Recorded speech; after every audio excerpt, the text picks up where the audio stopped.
안녕하세요 여러분. 태풍 상사 11회, 12회 보셨나요? 이번 주는 정말 숨막히는 전개였습니다.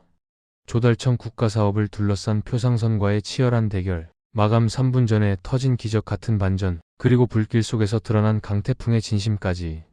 시청률 9.9%, 순간 최고 11%를 찍으며 자체 최고 기록을 또 갈아치웠는데요. 오늘은 11회, 12회 핵심 내용을 하나하나 짚어드릴게요. 끝까지 함께 해주세요. 11회 국가사업의 문이 열리다. 조달청 희망의 초원 프로젝트. 11회는 태풍 상사가 완전히 새로운 국면을 맞이하는 회였습니다. 그동안 원단, 안전화, 헬멧, 온갖 위기를 넘겨온 강태풍과 오미선. 이제는 안정적인 사업이 필요했죠. 그래서 눈을 돌린 곳이 바로 나라일. 조달청 국제협력단의 희망의 초원 프로젝트였습니다. 아프리카 지역의 학교와 병원을 건립하기 위한 정부 주관 원조 물자 사업이었는데요. 강태풍의 말처럼 선적 걱정도 없고 뒤통수 맞을 일도 없는 완전 안전한 사업이었죠. 하지만 현실은 녹록지 않았습니다. 문제는 이미 대기업들이 주요 품목을 다 선점한 상태. 남은 건 딱 하나, 수술용 장갑 300만 개뿐이었어요.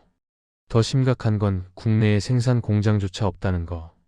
공공사업 경험도 없고 보증금 넣을 자본도 부족한 태풍 상사. 설상가상 조달청으로부터 입찰 참가 불가 공문까지 날아옵니다.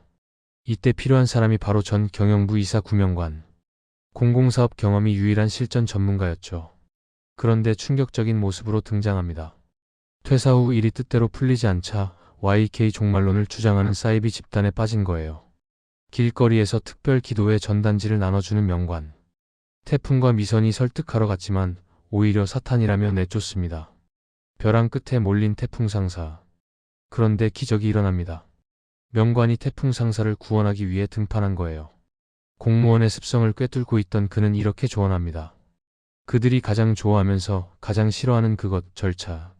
불명확한 참가 자격 제한과 중소기업 차별 등 절차상 문제를 들어 이해 신청을 하라고 알려준 겁니다. 명관을 완전히 설득한 건 태풍의 진심 어린 한마디였어요. 원예학과 전공인 태풍이 명관이 아끼던 난을 보더니 이렇게 말합니다. 과습으로 뿌리가 다 썩어 있었고 화분이 작았어요. 그걸 다 정리하고 나니 이렇게 예쁜 꽃이 피었습니다. 이 말에 명관은 망설이던 마음을 다잡고 태풍 상사로 복귀합니다.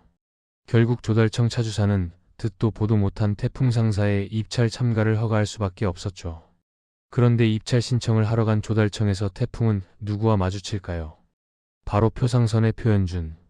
슈박 사태의 굴욕을 절대 잊지 못한 표현주는 태풍을 반드시 무너뜨리고 싶어 했죠. 태풍 상사와 똑같이 수술용 장갑으로 품목을 변경합니다.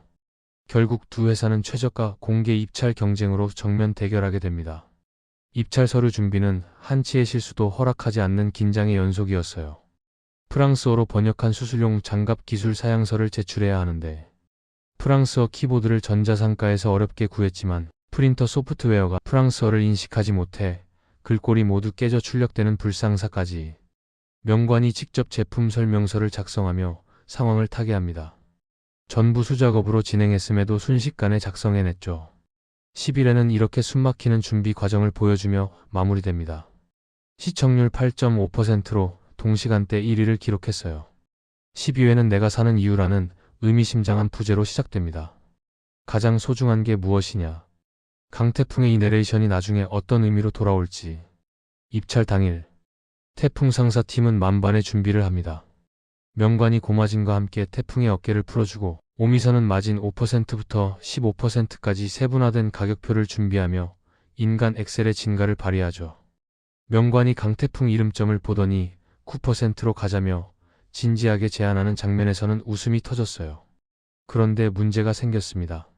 미국에 있는 송중에게 현지 연락이 전혀 닿지 않는 거예요. 재고를 확보했는지 가격은 얼마인지 아무것도 모르는 막막한 상황. 이때 태풍 상사 직원들은 어떻게든 시간을 끌기 시작합니다. 미선은 규정을 두고 끈질기게 확인을 요구하며 시간을 지연시키고 명관은 갑작스럽게 마음을 가다듬겠다며 기도에 들어가는 등 분위기를 교란하죠. 조달청 차주사가 최소 인원만 남기라고 안내해도 계속 시간을 끄는 태풍 상사. 왜 이렇게까지 시간을 벌어야 했을까요? 바로 그때 마감 3분 전 송중의 전보가 기적처럼 도착합니다. 5111 45K. 딱 이 짧은 메시지. 태풍은 이걸 순식간에 해독합니다. 초 단위의 긴박한 계산 끝에 입찰서를 제출. 결과는 태풍 상사의 승리. 비밀은 바로 이거였어요. 오미선의 예측 미국 본사와의 계약 해지로 재고 처리를 못했을 것. 강태풍의 승부수 모든 물량을 가져오자. 배송 중에 협상력 재고 전량을 40% 할인 가격으로 확보. 이 세 가지가 완벽히 맞아떨어진 짜릿한 역전승이었습니다. 300만 개의 수술용 장갑이 태풍 상사의 손에. 표상선을 완전히 제친 거죠. 패배한 표현준. 그의 실수로 2억 원대 손실이 발생합니다. 표바코는 크게 분노하며 현준을 다그치고 표현준은 이를 만회하겠다며 폭수심을 더욱 불태우죠. 차선택에게 은근히 떠보며 차용증까지 있다는 사실을 알아냅니다. 그런데 진짜 위기는 따로 있었습니다. 입찰 승리의 기쁨도 잠시. 수술용 장갑이 입고된 후 창고에서 물량을 확인하던 오미선. 갑자기 이상한 냄새를 맡습니다. 연기. 그 순간 예기치 못한 화재가 발생하고 더 충격적인 건 창고 문이 밖에서 잠겨 있었다는 거예요. 오미선이 불길에 갇혀버린 겁니다. 전날 밤 태풍이 미선에게 물었었죠. 가장 소중한 게 뭐냐고. 미선의 대답은 내일이었어요. 조금씩 배우고 더 나은 사람이 되고 싶다는 소박한 꿈이 담긴 대답이었죠. 그때 비밀이라며 말을 아꼈던 태풍의 답은 이 위기 속에서 드러났습니다. 창고 화재를 발견한 강태풍. 오미선. 절규하며 주저없이 뜨거운 쇳덩이를 치우고 온몸으로 문을 부수고 불길 속으로 뛰어듭니다. 방송 첫머리에 던졌던 질문의 답은 이렇게 완성되죠. 가장 소중한 건 바로 너. IMF라는 냉혹한 시대를 버텨내며 서로의 내일을 지키려는 두 사람.